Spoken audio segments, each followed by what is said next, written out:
नमस्ते। आज हम बात करने वाले हैं एक ऐसे भजन की जो सिर्फ एक प्रार्थना नहीं है, बल्कि लाखों लोगों के लिए हिम्मत और सुकून का एक जीता जागता जरिया है।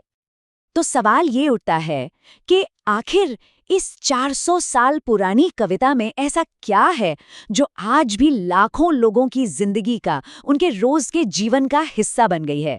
चलिए इसकी ताकत के इस राज को समझने की कोशिश करते हैं। तो सबसे पहले हनुमान चालीसा आखिर है क्या? देखिए, ये अवधी भाषा में लिखी गई 40 छंदों की एक स्तुति है और ये पूरी तरह से भगवान हनुमान को समर्पित है। वही हनुमान जो रामायण के सबसे मजबूत और कह सकते हैं सबसे प्रिय किरदारों में से एक हैं। अब चालीसा को अगर सही मायनों में महसूस करना है ना, तो सबसे पहले हनुमान जी के उस अनोखे चरित्र को जानना होगा जिनकी ये महिमा है। चालीसा की शुरुआत ही होती है ज्ञान गुण सागर से। इसका मतलब क्या हुआ? मतलब ये कि वो सिर्फ ताकतवर नहीं है, बल्कि ज्ञान और अच्छे गुणों का एक गहरा समंदर है। और उनकी ताकत, उसके लिए चालीसा में शब्द है अतुलित बलधामा। अतुलित यानी ऐसी शक्ति जिसका कोई मुकाबला ही नहीं है, जिसकी कोई सीमा ही नहीं है। फिर उनकी छवि कैसी है? चालीसा कहती है कंचन बरन बिराज सुबेसा। सोचिए, इसका मतलब है कि उनका शरीर पिघले हुए सोने की तरह चमकता है और वो सुंदर कपड़ों और गहनों से सजे धजे हैं। तो कुल मिलाकर देखें तो हनुमान जी का व्यक्तित्व बहुत ही अनोखा है। एक तरफ उनमें अपार शारीरिक शक्ति है, तो दूसरी तरफ वो अटूट भक्त हैं। वो सर्वोच्च ज्ञानी हैं, लेकिन साथ ही एक आदर्श विनम्र सेवक भी।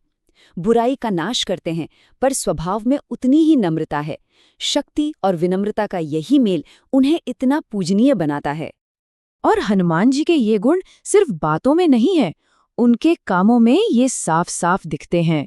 उनकी कहानी तो बस हैरान कर देने वाले कारनामों से भरी पड़ी है। भगवान राम के भक्त के तौर पर उन्होंने वो काम किए जो किसी और के लिए सोच पाना भी नामुमकिन था। सोचिए जरा, एक ही छलांग में उस विशाल समुद्र को पार कर जाना, राक्षसों की नगरी लंका में घुसकर सीता माता का पता लगा लेना, फिर उसी दुष्ट नगरी लंका में आग लगा देना, और तो और लक्ष्मण जी की जान बचाने के लिए संजीवनी बूटी वाला पूरा का पूरा पहाड़ ही उठा लाना। ये सब अविश्वसनीय है। उनकी ताकत का अंदाजा लगाना है ना, तो बस ये सोचिए कि बचपन में उन्होंने सूरज को एक मीठा फल समझ लिया था। चालीसा में ये बात लिखी है, जुग सहस्त्र जोजन पर भानु, लीलियो ताही मधुर फल जानू। मतलब हजारों मील दूर चमकते सूरज को निगलने के लिए उन्होंने छलांग लगा दी थी, बस एक मीठा फल समझकर। तो हनुमान जी सिर्फ रामायण के एक हीरो नहीं है, भक्तों के लिए तो वो आज भी एक ऐसी शक्ति है जो हर मुश्किल को दूर करती है। एक मान्यता है, एक गहरा विश्वास है कि चालीसा का पाठ करने से जिंदगी की मुश्किलों का एक आध्यात्मिक हल मिलता है। मतलब अगर कोई रोग या पीड़ा है तो उससे राहत मिलती है, कोई कठिनाई या परेशानी है तो उसका समाधान मिलता है, और अगर किसी तरह का डर है तो उससे सुरक्षा और हिम्मत मिलती है। और ये सिर्फ मान्यता नहीं है, चालीसा में भक्तों के लिए ये वादे साफ साफ लिखे हैं, जैसे भूत पिशाच निकट नहीं आवे, महावीर जब नाम सुनावे। या फिर ये नासे रोग हरे सब पीरा, जपत निरंतर हनुमत बीरा।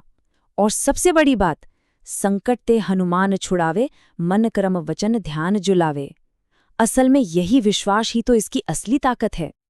तो अब हम आते हैं सबसे बड़े सवाल पर कि सदियों पुरानी ये कविता आज के इस मॉडर्न जमाने में भी इतनी शक्तिशाली और कह सकते हैं इतनी जीवंत क्यों है?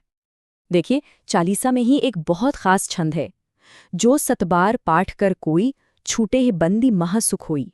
सतबार यानी 100 बार। इसका मतलब ये है कि जो कोई भी इसे 100 बार पढ़ता है वो हर बंधन से आज़ाद हो जाता है और उसे असली सुख, असली खुशी मिलती है। इससे पता चलता है कि बार बार पाठ करने और सच्ची भक्ति का कितना गहरा महत्व बताया गया है। लेकिन चालीसा का जो सबसे बड़ा वादा है ना, वो है तुम्हारे भजन राम को पावे, जन्म जन्म के दुख बिसरावे। मतलब ये सिर्फ दुनिया की परेशानियां दूर करने की बात नहीं है, ये तो ईश्वर तक पहुंचने का और जन्म मरण के इस चक्र से, इन दुखों से हमेशा के लिए छुटकारा पाने का एक रास्ता है। तो आखिर में यही सवाल हमारे सामने खड़ा होता है कि कैसे एक प्राचीन कविता आज के आधुनिक समय में ताकत, उम्मीद और अटूट विश्वास का इतना बड़ा स्रोत बन जाती है। और शायद इसका जवाब शब्दों में है ही नहीं। इसका जवाब तो करोड़ों लोगों के उस गहरे विश्वास और उनके अपने निजी अनुभव में छिपा है।